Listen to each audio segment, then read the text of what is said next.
Hey guys, it's Mike here, and today I want to talk about something that I've been hearing a lot from different industry pundits and YouTubers alike in the wake of Solo: A Star Wars Story. And that is the concept of Star Wars fatigue. Now, this idea has largely been perpetuated because of Solo's failure at the box office. And as a result, many people have rushed to claim that it's because the fan base and general audiences alike have Star Wars fatigue. That is, that they are tired of Star Wars movies and Star Wars as a brand, and it needs to go away for a while so fans can appreciate what Lucasfilm is putting out again. And this idea to me is just total nonsense, and feels like an excuse to claim that Solo, The Last Jedi, and the current slate of Disney Star Wars is something that's really good, but the fans are just tired of it. And this really couldn't be further from the truth. Star Wars fans and audiences are not tired of Star Wars. What they're actually tired of is bad Star Wars. They're tired of Star Wars movies that are poorly written, directed, acted,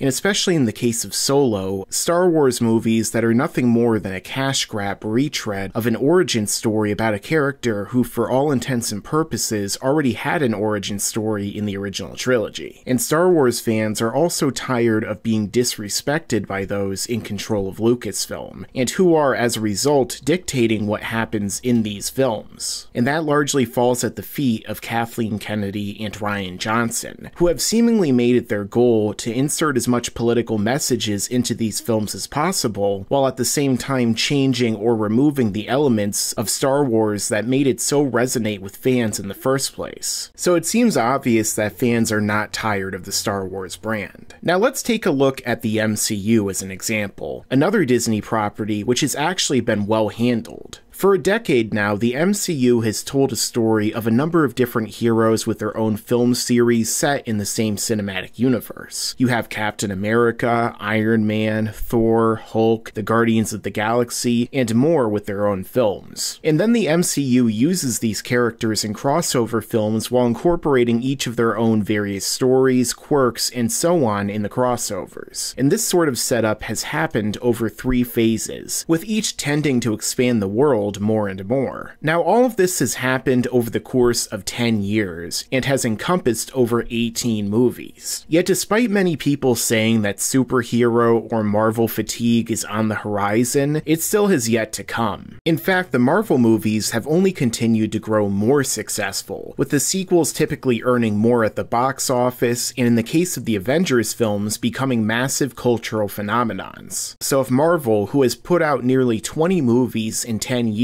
aren't suffering from their own fatigue, it makes no sense that Star Wars would be after 10 movies in 40 years. And while the extended universe has existed alongside the films, the hardcore Star Wars fanbase stuck around and continued to follow these additional stories between the films. However, Marvel is also run by Kevin Feige, a brilliant producer who has found a way to craft these films over the years, threading together multiple movie series while telling a single overarching story.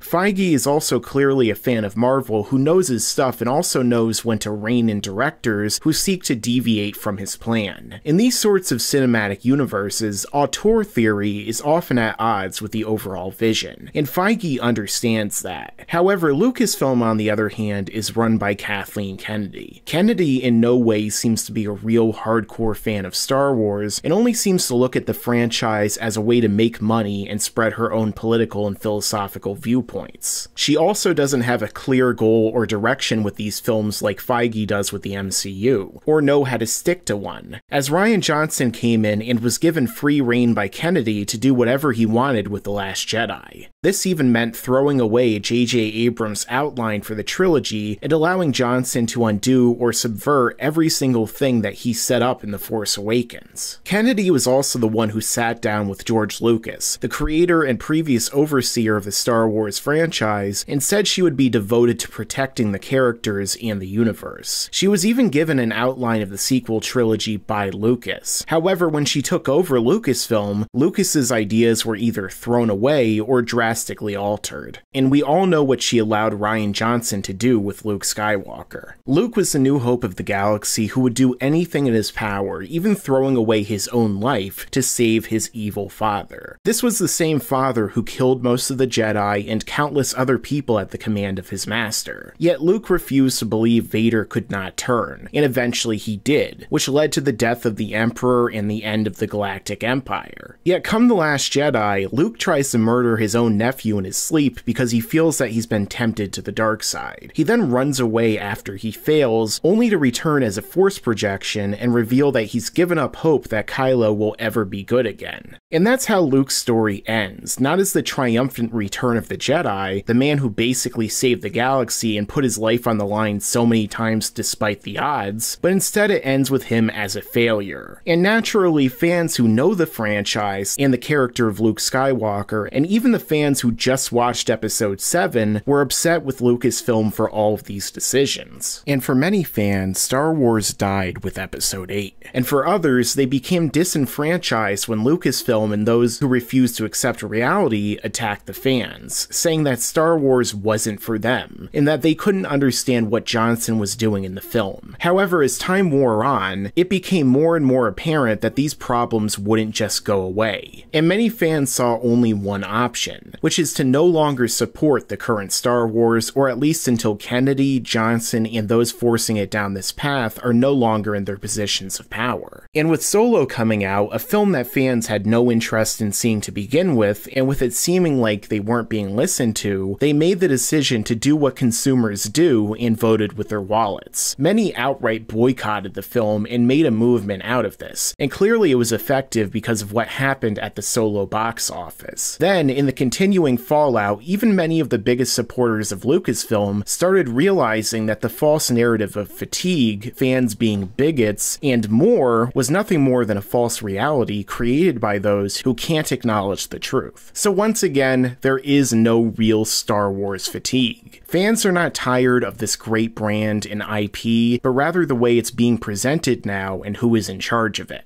This isn't something that will be changed with reducing the number of movies or spacing them even further apart, but rather by making better movies, and ones that actually respect the audience. This will be solved by actually listening to the fans, the consumers of this brand, not by attacking them or trying to get rid of them to replace them with new demographics. And finally, this will be solved by removing those from power who are incapable of properly handling this franchise in the first place. Now, as for who else could take over, I may do a separate video about my thoughts on that in the future, but I felt that I needed to do this video to address something that in my opinion is a real misdiagnosis of the situation here. But I'm sure that in time, most people will realize this, and hopefully the right kind of changes will be made. Alright guys, so what do you think about this concept of Star Wars fatigue? Do you agree with me that it's not really a real thing? Or are you, and many others in your opinion, tired of the brand? Let me know down below. And if you like this video, then make sure to stick around, because there's a lot more to come in the future. Make sure to subscribe to this channel and enable notifications so you could see all of my content right away when it comes out.